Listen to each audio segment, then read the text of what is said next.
Hey, what's up, guys? My name's JC. I am Wrong Strong. If you are new to my channel, welcome. If you're part of my team, mi familia, you already know what time it is. Súbanse a la Suburban because we're about to take a ride. What's up, y'all? Welcome to another episode of Wrong to Strong. You know, when I first got here to Arizona, I came I came here with a pretty big amount of money, and material stuff and jewelry and just stuff, but it went really quick because I had a really big drug habit. Um I had a lot of bad habits. Women, drugs, alcohol, just a lot of bad habits. And I spent all that money really quick. So I had to get a job quick. And that's one thing that, even as a kid, I've always been a hustler. I've always worked. I've always worked. I've always had a job. The only time I didn't work is when drug sales were going really good. So I wouldn't work. So uh, I always had a job, and I always, believe it or not, at every job I always had, and I stayed there, I always became the boss. They always moved me up the ladder. And we'll talk about Walmart later. We'll talk about like all my kid jobs later. But I'm gonna talk about a job that I got here in Arizona when all hell broke loose, and I didn't have no money. I had a baby on the way, and I just knew that I had to buckle down and just had to do what I had to do. Consequences. Of me just sleeping around and stuff like that. I had a kid to try and take care of now. And I didn't know what that looked like. I didn't know what that felt like, but I knew that I had responsibilities, and no matter what was happening, like I had to take care of my kid. And I think that's one thing that my kids don't realize is that when I was out, I was there. Like I did try financially, emotionally, like everything. But when I got sent to prison, I mean, there's nothing I could have done. Did I send myself? Yeah, I did. Consequences due to my actions. But it's not like I didn't try. I've always tried with my kids. This is just for all my kids.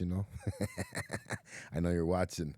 Uh, I love you guys, all of yous, all five of you guys.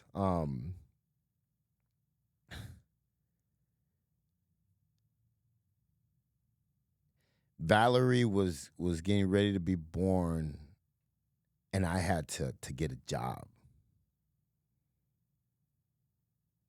I ended up going to this street light and traffic signal company. It was called Overhead and Underground Electric. And it's like the big. It's not like electric from a house. It's like the big stuff electric. It's those big lines on top and the ground, the street lights that light up the street, the traffic signals, all that stuff. And if you follow my channel, you've probably heard this story before. But the thing is that I've gotten better at telling my stories now. So guess what? I'm gonna retell my stories again. You're that lucky you get to hear them again.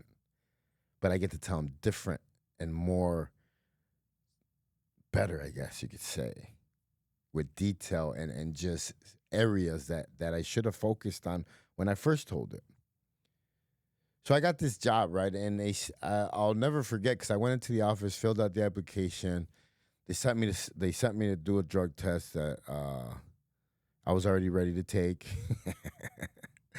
and I got the job. As a laborer, digging ditches all day for $10 an hour. Literally, I'm not sugarcoating a thing. Literally, you dig for 10 hours a day. You have a shovel in your hand for 10 hours a day, and that's what you dig.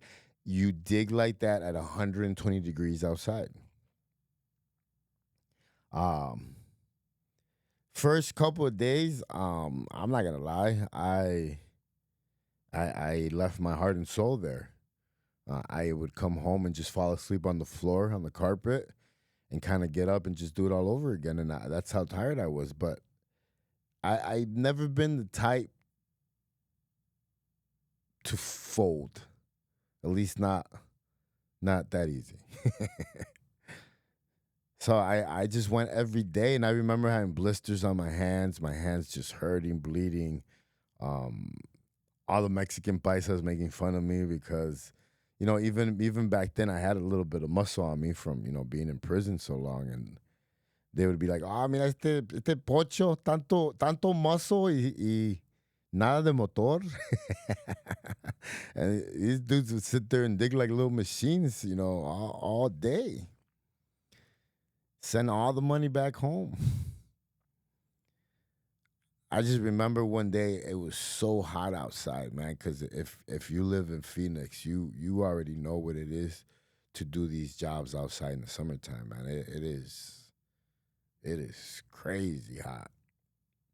So I remember climbing out the ditch and telling my boss, I mean, what do I have to do to get out of that hole, man? Like, there's got to be something different.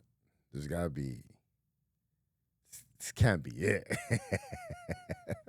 And he's like, he gave me the information to this OSHA, OSHA school. And OSHA is like a safety school that a lot of these construction companies have to take. And they're hold acceptable to the guidelines. So like there's inspectors, all that stuff. And it's actually, actually a big deal. So I got online, I started looking, and I got into this whole, I zoned into this whole, I needed to make more money,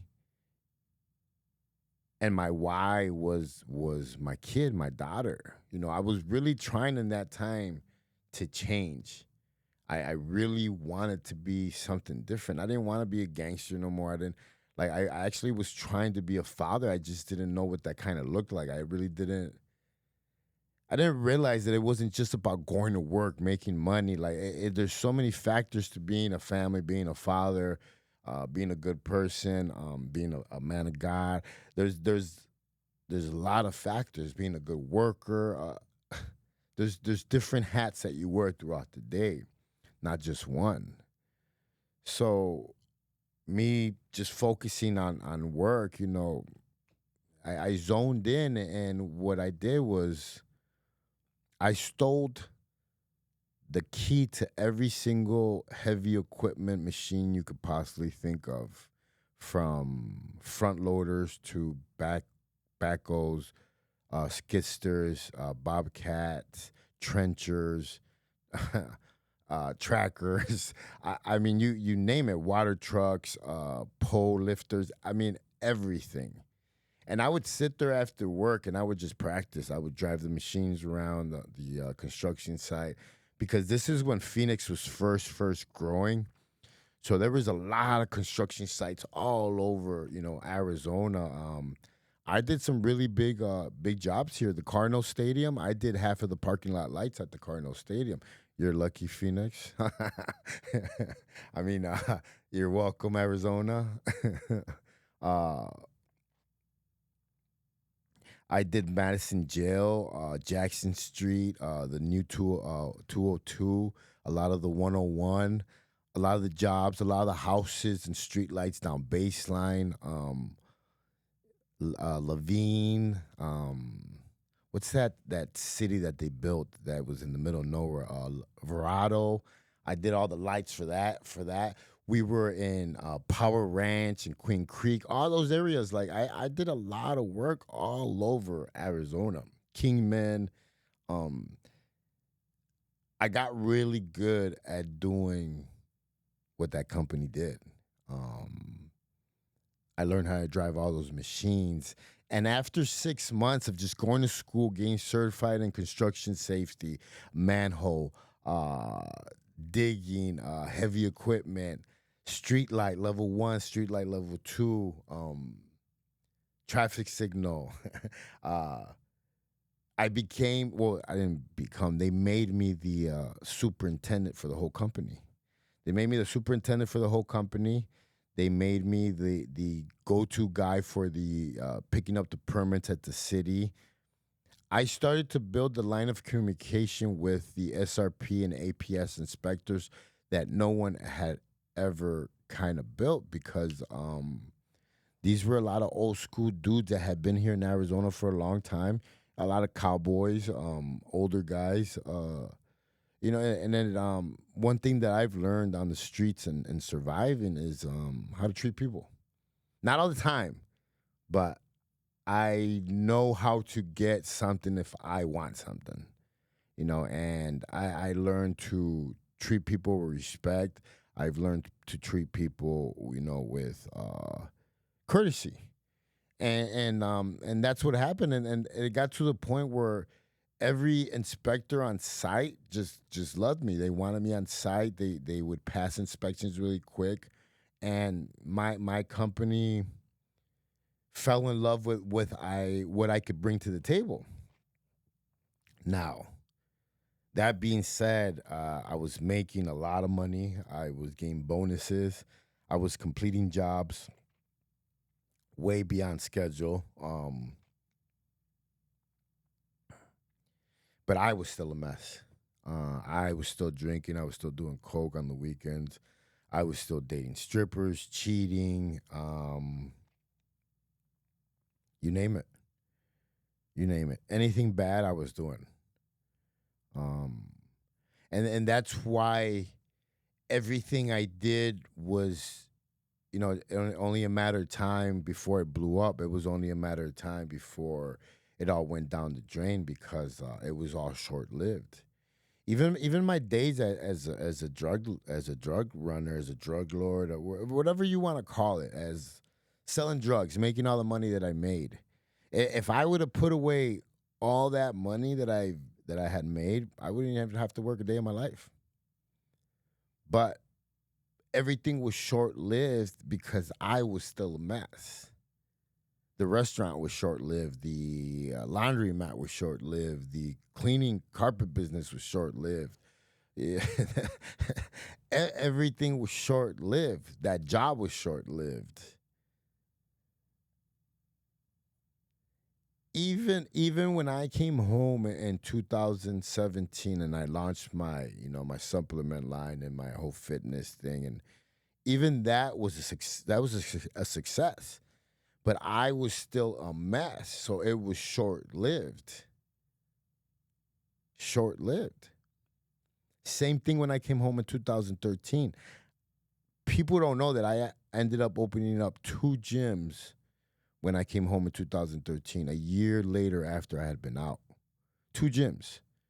Became a fully sponsored athlete, supplement, like I was getting all my supplements, everything. Obviously, yeah, I was a mess. I was doing a lot of bad stuff, but that's why it was all short lived. It all went down the drain. You can't expect to be successful in something if you're always you're living, in the dark more than half your life. Um, it's how they in fitness they say eat 80% clean, 30% dirty. You can't live a dark life and expect things to last. You can't expect to be out drinking on Sundays and show up to work on Mondays and expect that job to last. It has to be done right, and I believe that this is why a lot is happening for me right now. Is that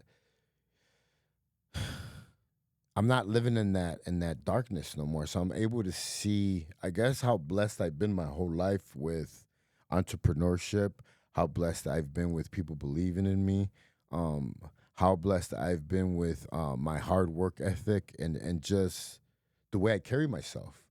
The way I when I want something, I do the work.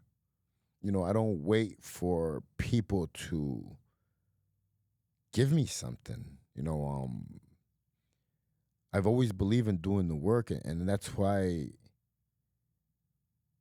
I am where I am today. God has a plan, and I've been lucky enough to raise my hand when He's called me, and I believe that everything is happening with a purpose, a plan, and it's not mine. Um, I'm just following the dots, following the crumbs, and putting everything together and telling my story along the way to motivate, help, educate, and teach. And just hope that someone or the right person listens to whatever video it is, because obviously we talk about so many things. And I'm sorry, guys, that I can't stick to one topic. One guy was saying, "Oh, when are you going to start doing fitness videos again? I'm sick of all these videos that you do about motivation." And I'm like, I'm getting to the point right now where I'm going to be able to create all kinds of content because of the studio. Obviously, we built a gym in the back of the studio to be able to create fitness content for all you fitness content creators. If you guys want to do workout videos for your specialized apps, trainerizers, stuff like that, I'm going to start doing some of those videos also to showcase what we could do here at the studio. Um, but it's gonna be a lot of content coming out and different kind of content. Why? Because we have the studio, we're able to do it, we're able to showcase it. I'll be able to tell my story along the way, share my testimony, and guess what? Help someone else be able to tell their story. My name's JC. I am Wrong the Strong. Hey, you heard it here. Súbete a la Suburban, because we're about to take a ride.